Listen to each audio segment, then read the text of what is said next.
And hello guys and welcome back to my YouTube channel mga kapatid. Welcome back sa One Talk PH at ito na nga mga kababayan ng pinaka-latest na balita na aking nasagap ngayong araw mga kapatid. At ito nako, Harry Roque mga kababayan, wala nang takas.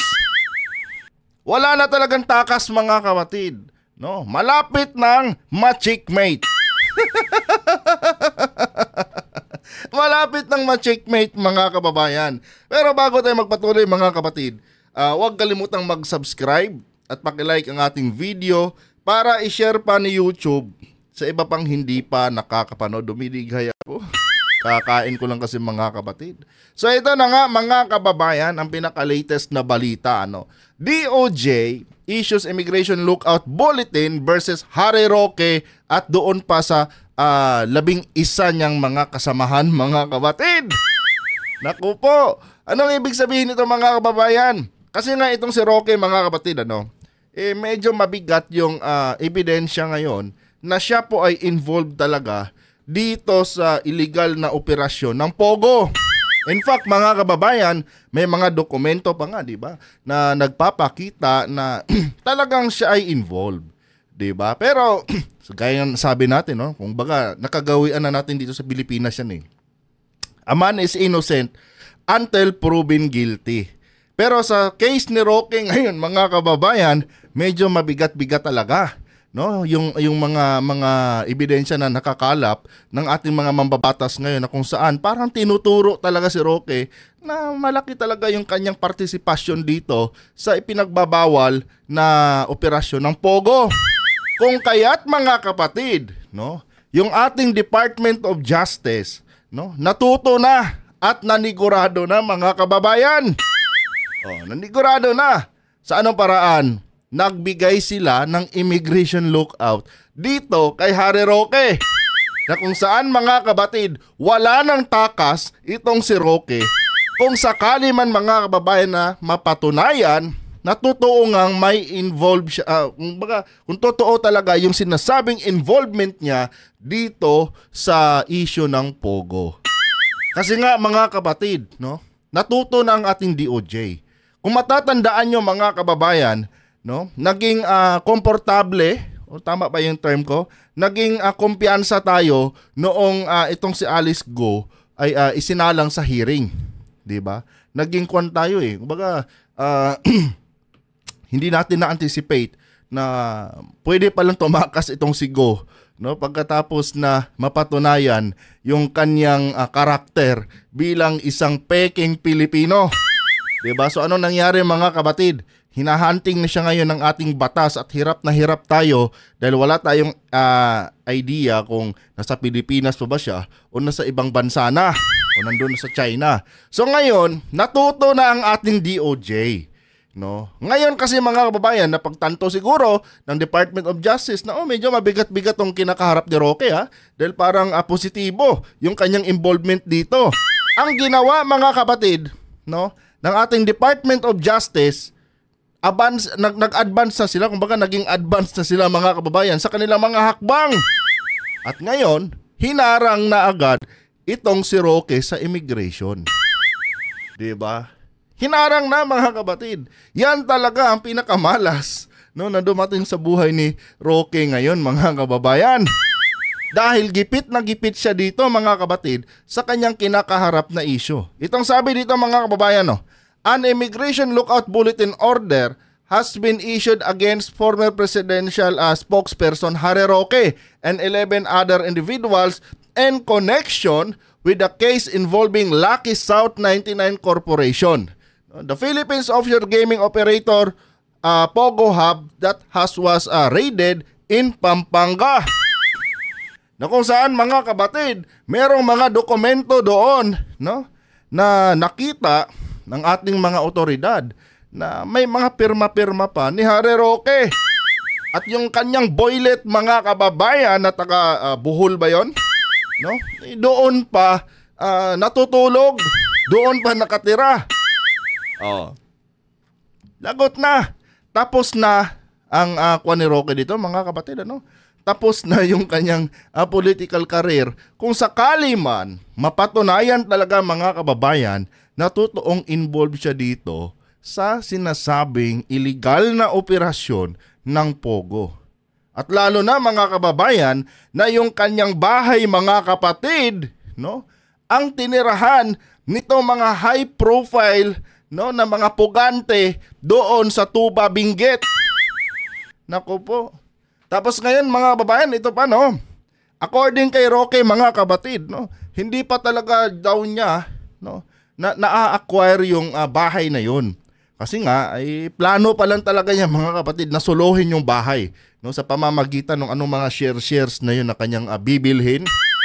Tapos mga kababayan, merong mga nagli-leak ngayon sa TikTok, no, or maging dito sa mga ibang vloggers mga kapatid, meron silang pinapakita na kung saan mga kababayan, no, nag-house blessings na pala daw ito noon si Harry Roque sa nasabing bahay mga kapatid dyan sa Tuba, Benguet. Nako, isa pa yan mga kababayan, ano? Isa pa yan ngayon, sa tingin ko, isisiwalat dito sa hearing sa Senado. Diba? Yung mga pictures na kumalat mga kababayan sa nasabing house blessings ni Harry Roque na pilit niyang itinatanggi sa bawat hearing na ginanap nitong nakaraang linggo. Diba? Tanggi ng tanggi siya na hindi pa talaga sa akin yung bahay na yan. No, i-acquire ko pa lang yan kasi ano ba 'yun? May bibilhin pa daw yata siya mga ano ba yung mga shares na 'yun para mapasakamay na daw talaga niya ang bahay kasi interesado siya. 'Di ba? Pero noong I think last 2021 ba kung hindi ako nagkakamali doon sa nasabing picture mga kapatid, no? Doon nung time na 'yon, nagpa-house blessings na daw pala itong si Attorney Harry Roque. Diba? Bakit ka magpapa-house blessing sa bahay mo kung hindi naman pala sa'yo? Diba? May sense ba? Diba? Bakit ka magpapa-blessings sa isang bahay na hindi ka pa naman pala sigurado sa na ikaw yung may-ari niyan? Meaning, nung ginawa mo yung house blessings na yon, ibig sabihin na-acquire mo na talaga yung sinasabing bahay na pinaupahan mo sa mga high profile na pugante dyan sa Tuba, Benguet. Oh, di ba? Ganon lang yan, attorney. Di ba? Pero, syempre, hindi naman tayo otoridad. Di ba? Hindi tayo korte, hindi tayo abogado, no? So, aabangan pa rin natin mga kapatid kung ano ang kahihinatnan sa nasabing investigasyon na ito. Kasi panigurado niyan mga kababayan, sa mga susunod na hearing, meron na namang panibagong pasabog dyan na sigurado ako mga kapatid, talagang madidiin itong si Roque. Noong nakaraang hearing pa nga lang mga kababayan, bistado na. Or sabihin na lang natin mga kapatid, sabihin na lang natin, hindi nga siya involved sa Pogo. Pero isang bagay lang ang sigurado ako mga kababayan, hindi na to mananalo sa susunod na eleksyon. Alam niyo kung bakit mga kapatid, no? Dito pa lang sa mga hearing na ito mga kababayan, no? Inamin na ni Roque na may mga tinulungan siyang mga in-check na gumagawa ng illegal dito sa ating bansa. 'Di ba? Ibig sabihin ng mga kapatid, no?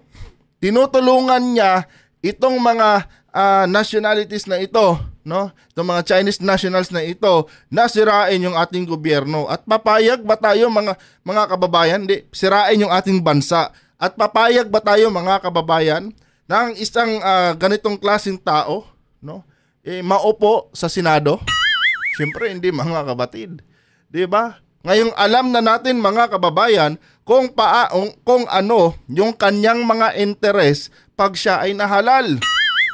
Buti na lang talaga mga kapatid, hindi ito nakapasok sa Magic 12. Kasi ewan ko lang talaga mga kababayan kung ano pa ang kayang gawin nito. 'Di ba? Doon pa lang sa kanyang mga reasonings mga kapatid, sa nasabing hearing, talagang proud pa siya, no, na naging tawag nito, naging katuwang siya nitong mga inchik na ito na may masamang hangarin sa ating bansa. Tapos ngayon, may plano pang tumakbo sa pagkasenador. Ano mangyayari sa bansang Pilipinas niyan? Di ba? Tandaan natin mga kapatid na itong mga inchik na ito ay hindi po natin ito kaibigan. Di ba? Hindi natin kaibigan. Kaya pala itong si Roque mga kapatid, talagang pinapangalandakan na China is a friend daw dahil malaki pala yung mga benepisyong nakukuha niya dito sa mga illegal na gawain ng bansang ng mga taga-China. Di ba? Ganun lang kasimple yan mga kababayan. Pero ewan ko kung ano ang magiging reaction ni Roque dito mga kapatid, ano? No. Hindi ako sure, no? Hindi ako sure kung ano ang kanyang nararamdaman ngayon. Ngayong meron ng lookout, no, na nung baga advance na lookout na binigay itong DOJ sa Bureau of Immigration. Kasi nga mga kababayan, ano, kung sakali mang magplano itong si Roque tumakas mga kapatid palabas ng bansa, ay wala na, harang agad ito. 'Di ba? Yan talaga 'yun mga kababayan. Kung sakali mang susubukan ito, no, tulad nung ginawa ni Alice Go, kasi nga si Alice Go mga kapatid, 'di ba? Ang yabang-yabang dumalo sa hearing, no? Tapos noong medyo tagilid na ang naging pinapatunguhan, no, ng hearing. Kumbaga noong parang naging tagilid na siya sa mga investigasyon sa Senado mga kababayan, hindi na nagpakita at tumakas na. 'Di ba? Ganun yung kanyang ginawa eh. So itong DOJ nakapag-isip, baka yan din gagawin ni Roque, no? Kaya ang dapat nating gawin ngayon, mag-advance na tayo, no, ng mga tawag nito, magbigay na kayo ng notice doon, no, sa Bureau of Immigration, baka sakaling sundan din ni Harry Roque yung ginawa ni Alice Go. 'Di ba? So ngayon mga kapatid, no, hindi pa naman gaanong nadidiin siya, no, sa investigasyon, pero may nakaabang na lookout bulletin, no, dito sa Bureau of Immigration, na kung saan mga kababayan mahihirapan talaga si Roque makalabas ng bansa. Anyway mga kapatid, hanggang dito lang ang video na ito. Kung nagustuhan nyo mga kababayan, huwag kalimutan mag-subscribe at pakilike ang ating video para i-share pa ni YouTube sa iba pang hindi pa nakakapanood. Hanggang dito na lang. Adios.